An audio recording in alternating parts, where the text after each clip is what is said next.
Guillaume de QGIS, bonjour. Vous êtes le fondateur de Goodjet. Quelle est la philosophie de Goodjet? Bonjour, donc Goodjet, depuis le début, notre mission c'est d'essayer de trouver des nouvelles façons de faire découvrir du contenu aux gens.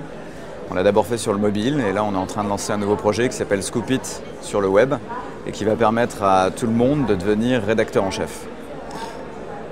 Vous voulez aller un peu plus loin, expliquez-nous un petit peu. Alors en fait, l'idée de ce nouveau projet, c'est de dire il y a beaucoup de gens qui ont envie de créer un blog et qui ont envie de s'exprimer à travers un blog, mais ça reste difficile parce qu'il faut savoir écrire, il faut savoir produire des contenus, il faut être inspiré, il faut trouver les sujets et c'est pas donné à tout le monde, c'est pas à vous que je vais l'expliquer. Et donc on s'est dit voilà, et si on crée une plateforme sur laquelle vous définissez un thème qui peut vous passionner ou sur lequel vous avez une petite expertise, et on a construit un moteur qui va aller vous proposer des contenus qui sont pertinents parce que partagés sur Twitter, sur Facebook, sur les médias sociaux.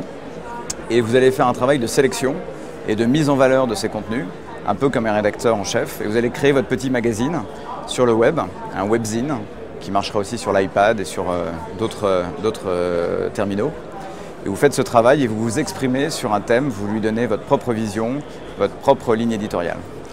En 2007, vous avez gagné la compétition ici même Oui, de la start-up. Qu'est-ce que ça vous a apporté? Qu'est-ce que ça amène? Beaucoup de notoriété, ce qui, quand on cherche à faire des produits grand public, c'est intéressant. Même si aujourd'hui, cette notoriété, c'est une notoriété plutôt dans l'écosystème web.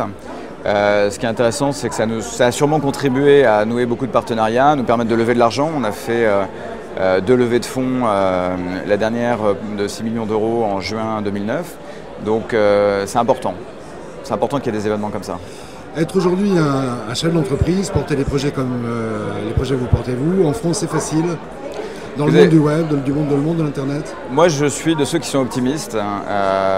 C'est ma deuxième société. La première, c'est une société qu'on a vendue et ça s'est bien terminé, aussi bien pour les actionnaires que pour les fondateurs.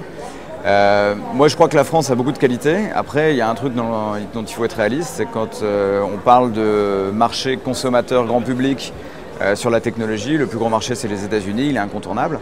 Après il y a plein d'autres sujets et je trouve qu'en France il y a à la fois des talents, c'est sans doute plus facile de recruter que dans la Silicon Valley et c'est sans doute même assez facile de financer une société sous certaines conditions.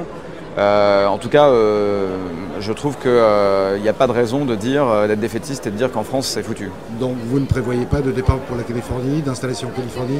Alors c'est un autre sujet, c'est-à-dire que justement quand on fait un produit grand public dans la technologie, quand on veut faire une marque mondiale ou en tout cas essayer, le marché américain est incontournable. On ne peut pas rester en France. Par contre, démarrer en France, aussi bien soit dans une phase de démarrage, soit sur des produits qui sont peut-être plus des sujets locaux.